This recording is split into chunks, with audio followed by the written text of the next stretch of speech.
வணக்கம் நண்பர்களே, முக்கிய செய்திகளை இந்த பதிவில் பார்க்க போகிறோம். முதல் செய்தி என்ன பார்க்க போகிறோன்னா, வெஸ்ட் பெங்காலில் 2 கட்டங்களாக தேர்தல் நடக்க போகுது. April 23 first stage, April 29 second stage. இப்போது வெஸ்ட் பெங்காலில் பாஜகவும் முதல் கட்ட வேட்பாளர்கள் பட்டியலை ரிலீஸ் பண்ணியிருக்காங்க, டிஎம்சியும் ரிலீஸ் பண்ணிட்டாங்க. இப்போது மமதா பானர்ஜி என்ன தெரியுமா பேசியிருக்காங்க? தேர்தல் பிரச்சாரத்தின் போது அவங்க என்ன வார்த்தையை பயன்படுத்தியிருக்காங்கன்னா, we will hit BJP for sixer. Cricket விளையாடும்போது பந்த 6க்கு அடிப்போம்ல, அது மாதிரி பிஜேபியை வெஸ்ட் பெங்காலை விட்டே அவுட் ஆஃப் த ஸ்டேடியம் அப்படிங்கிற மாதிரி out of the West Bengal அந்த அளவுக்கு பிஜேபியை 6 அடிப்போம் அப்படின்னு மமதா பானர்ஜி பேசியிருக்காங்க. அடுத்த வார்த்தைக்காக தான் இந்த முதல் டாப்பிக்கே நான் பதிவு பண்ணுறேன். அடுத்து என்ன கண்டினியூ பண்ணியிருக்காங்கன்னா, its cadres will regret the choice of party அப்படின்னு சொல்லிட்டு வார்த்தையை பயன்படுத்தியிருக்காங்க.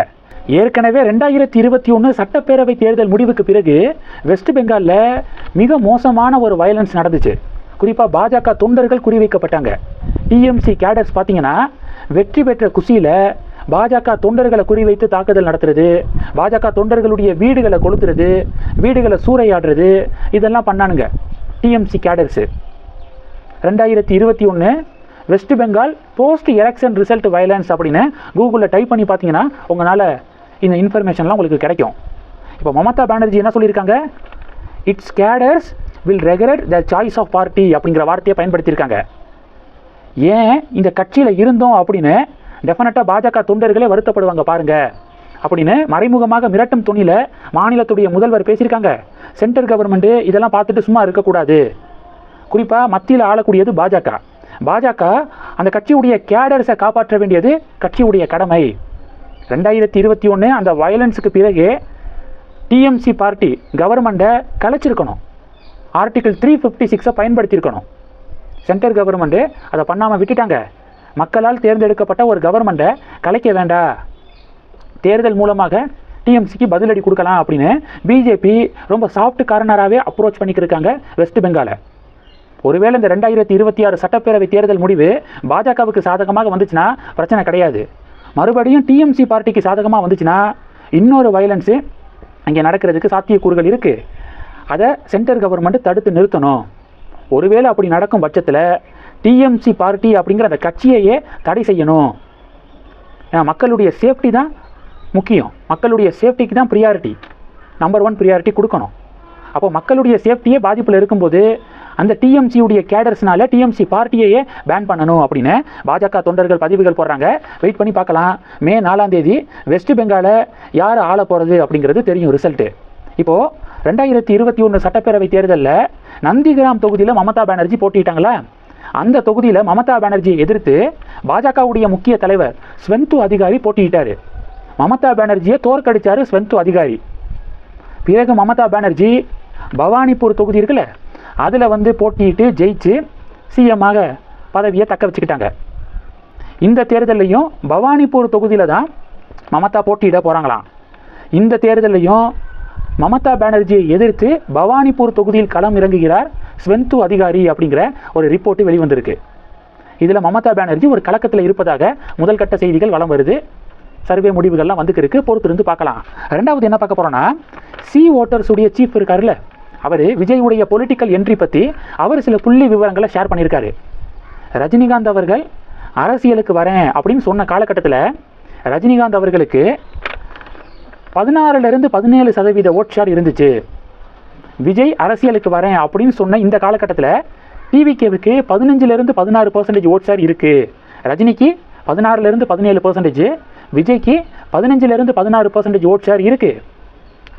பீகாரில் பிரசாந்த் கிஷோர் 30% வாக்குகளை எங்களுடைய கட்சி வாங்கும் அப்படின்னு தேர்தலுக்கு முன்னாடி சொன்னார். ஆனால் தேர்தல் முடிவுக்கு பிறகு வெறும் 3% தான் அவருடைய பார்ட்டிக்கு கிடச்சிச்சு. யாரோடையும் கூட்டணிக்கு போகாமல் விஜய் தனித்து நிற்கிறதுனால வாக்குகளை மட்டும்தான் பிரிக்க முடியும், 2 சைடில் இருந்தும் ஆட்சியெல்லாம் அமைக்க முடியாது அப்படின்னு இப்போது சி ஓட்டர்ஸுடைய சீஃபு பேட்டி கொடுத்துருக்காரு. இது 2. மூணாவது என்ன பார்க்க போகிறோம்? மூணாவது, இன்றைக்கி தமிழகம் முழுவதும் தேசிய ஜனநாயக கூட்டணி சார்பாக பரவலாக போராட்டங்கள் நடந்து வருது.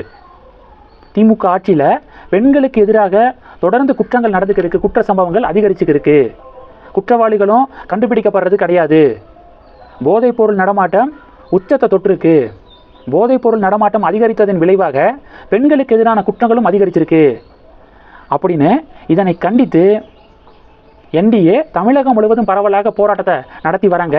சென்னையில் நடக்கக்கூடிய போராட்டத்துக்கு இபிஎஸ் தலைமை தாங்குகிறார். அடுத்து மதுரையில் பார்த்தீங்கன்னா நயினார் நாகேந்திரன், அண்ணாமலை கோவையில், இது மாதிரி கடலூரில் அன்புமணி, என்டிஏ தலைவர்கள் போராட்டத்தை முன்னின்று நடத்தியிருக்காங்க. இது மாதிரியான ஒரு கோஆர்டினேஷனை முன்னாடியிலேருந்தே என்டிஏ தொடர்ந்து பண்ணியிருந்தாங்கன்னா இந்நேரம் திமுகவுக்கு எதிரான அலை தீவிரமாக தமிழகத்தில் வீசியிருக்கும். அண்ணாமலை மாநில தலைவராக இருந்த வரைக்கும் தொடர் போராட்டங்களை அண்ணாமலை முன்னின்று நடத்தினார். ஒன்ஸ் அண்ணாமலை ஸ்டெப் டவுன் ஆனதுக்கப்புறம் இபிஎஸும் நயினார் நாகேந்திரனும் பெரிய அளவில் திமுகவுக்கு எதிரான போராட்டங்களை நடத்தலை.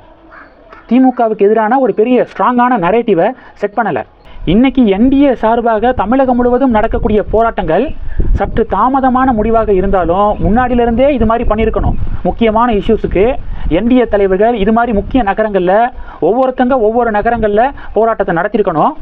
ரொம்ப தாமதம் தான் இருந்தாலும் அட்லீஸ்ட் இப்போதாவது இதை இபிஎஸ் உணர்ந்தாரு அப்படிங்கிற சில டாக்ஸும் அரசியல் வட்டாரங்களில் கேட்க முடியுது. இதில் எடப்பாடி பழனிசாமி அவர்கள் சென்னையில் நடந்த அந்த போராட்டத்தில் மீடியாக்களை பார்த்து ஒரு விஷயம் சொல்லியிருக்காரு.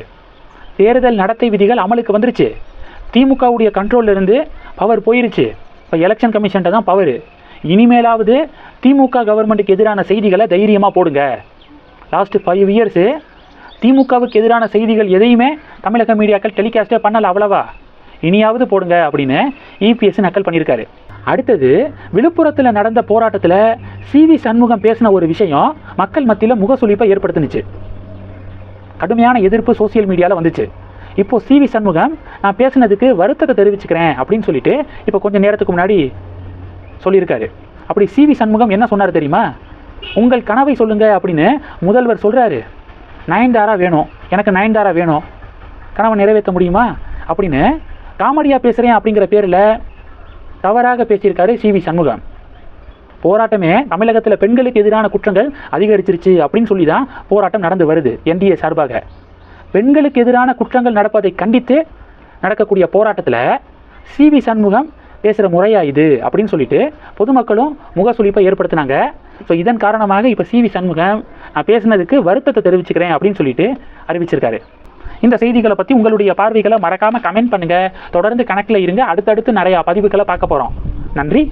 ஜெய் ஹிந்த்.